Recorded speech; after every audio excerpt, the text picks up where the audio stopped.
Lundi 24 février 2025, le conflit cosmique. Chaque jour nous apporte de nouvelles opportunités ou de nouveaux défis. Mais quel que soit ce que cette journée sera ou ce qu'elle a été, nous pouvons vous assurer que Dieu est présent et qu'il veille sur nous. C'est pour cela que nous vous accueillons avec la joie que Dieu met dans nos cœurs dans l'aventure dans la parole pour partager cette séquence avec vous. Notre communauté s'agrandit et c'est grâce à vous. Soyez vous aussi actifs avec nous pour répandre le message. Et nous pouvons le faire en likant, en partageant le lien. Nous vous invitons à vous abonner pour recevoir les notifications chaque jour. Et pour un confort d'écoute en continu, nous vous proposons la playlist de chaque semaine.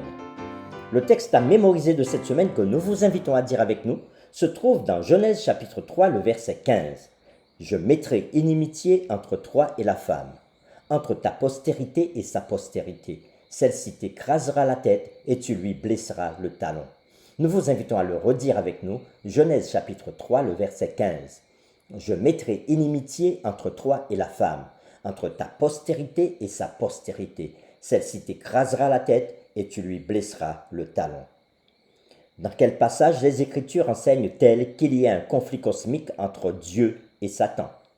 Selon les Écritures, quelle est la nature du conflit? La réflexion de cette semaine nous aide à répondre à ces questions et aujourd'hui nous le ferons avec la séquence « L'origine du conflit sur la terre ». Parallèlement à la question de la parabole « Pourquoi y a-t-il l'ivraie dans le champ si le propriétaire n'a planté que de la bonne semence ?» il y a une autre question. Si Dieu a créé le monde entièrement bon, pourquoi le mal y est-il apparu?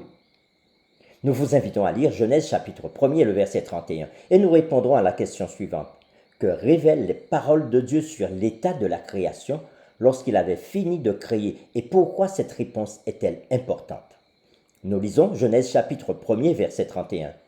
Dieu vit que tout ce qu'il avait fait et voici cela était très bon. Il y eut un soir et il y eut un matin et ce fut le 6e jour. Après avoir lu Genèse chapitre 1er verset 31, nous répondons à la question suivante.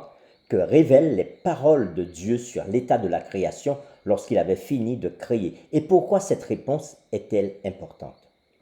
Selon Genèse chapitre 1er verset 31, lorsque Dieu avait fini de créer le monde, cela était très bon.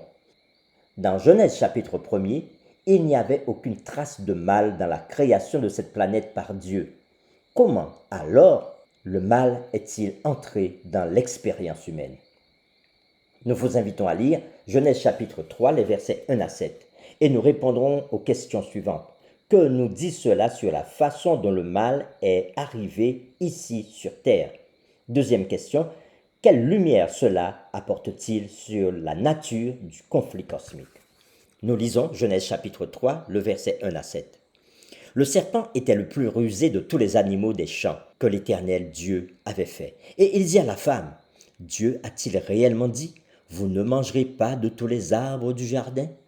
La femme répondit au serpent, nous mangeons du fruit des arbres du jardin, mais quant au fruit de l'arbre qui est au milieu du jardin, Dieu a dit, vous n'en mangerez point et vous n'y toucherez point, de peur que vous ne mouriez. Alors le serpent dit à la femme, vous ne mourrez point. Dieu sait que le jour où vous en mangerez, vos yeux s'ouvriront et vous serez comme des dieux connaissant le bien et le mal.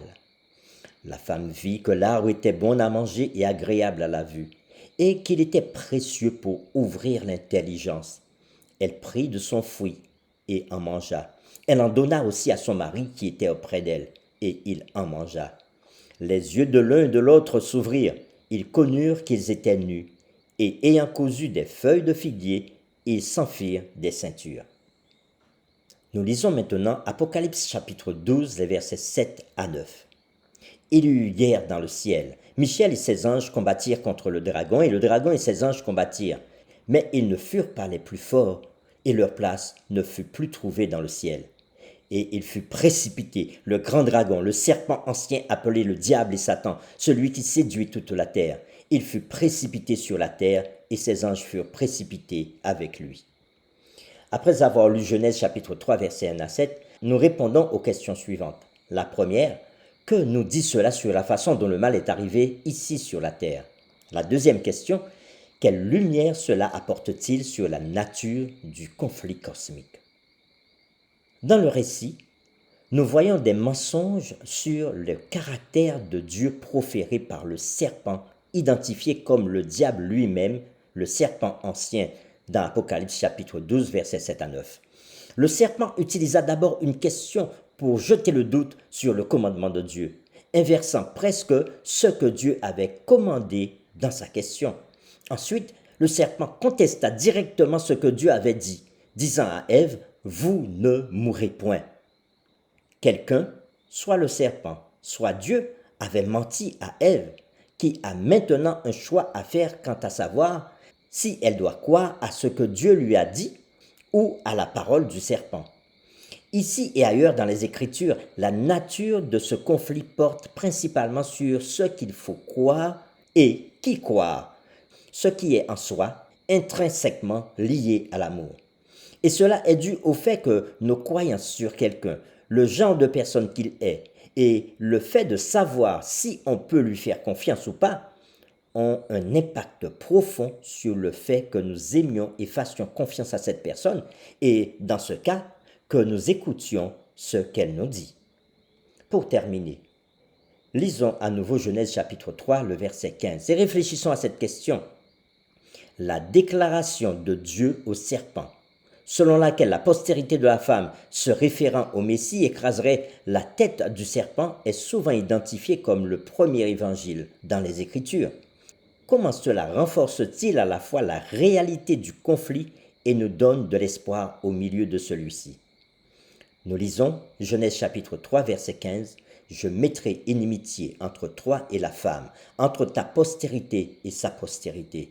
Celle-ci t'écrasera la tête et tu lui blesseras le talon. » Nous vous invitons à prier avec nous. Seigneur Dieu, nous voulons te louer. Oui, nous voulons te louer aujourd'hui parce que, effectivement, le mal a gagné le monde. Et nous avons vu comment le mal a gagné le monde. Nous avons vu comment le serpent a séduit la mère de l'humanité, Ève. Et Ève a donné ce fruit aussi à son mari Adam. Et ils ont tous les deux mangé ce fruit et ont péché. Et ils se sont placés contre toi. Mais Seigneur, nous te louons parce que tu n'as pas regardé comment l'homme s'était laissé piéger. Mais tu as trouvé une solution. Et à travers Genèse 3, verset 15, tu annonçais déjà comment tu allais résoudre le problème du mal.